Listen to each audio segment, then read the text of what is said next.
সম্মানিত দর্শকবৃন্দ, আসসালামু আলাইকুম। আপনারা দেখতে পাচ্ছেন আমার মহিষগুলোর বর্তমান অবস্থা। আগের ভিডিওগুলো আপনারা যারা দেখছেন আর এখনকার ভিডিওগুলো দেখবেন যে কতটুকু পরিবর্তন হয়েছে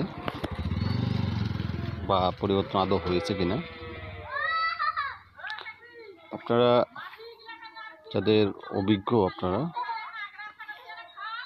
জানাবেন যে এখন চৈত্র মাস, মহিষকে গোসল করানোর জন্য এখন কি গোসল করানো যায় কিনা। অনেকে অনেক ধরনের বুদ্ধি দেয় যে চৈত্র মাস নাকি মহিষের খুব শীতের মাস চায়, চৈত্র মাসে নাকি মহিষ শীত বেশি অনুভব করে। আমি জানি না আসলে কতটুকু সত্য কতটুকু মিথ্যা। তো আমার মহিষগুলা, এই মহিষটা কেন জানি একটু কম খাচ্ছে আর কম পরিবর্তন হচ্ছে।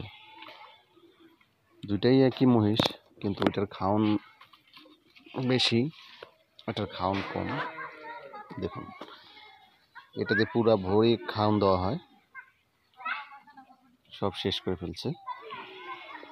তো এইটা আল্লাহ দিলে, আল্লাহর রহমতে এটা ভালোই পরিবর্তন করা গেছে।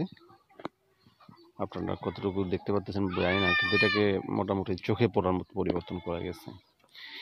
এইটাকে অতটা আহামরি পরিবর্তন করা যাচ্ছে না। এখন কেন যাচ্ছে না অবশ্যই আমাকে একটু ভিডিওতে জানাবেন, আর কি করলে ভালো হবে আর কি করা যাবে একটু জানাবেন।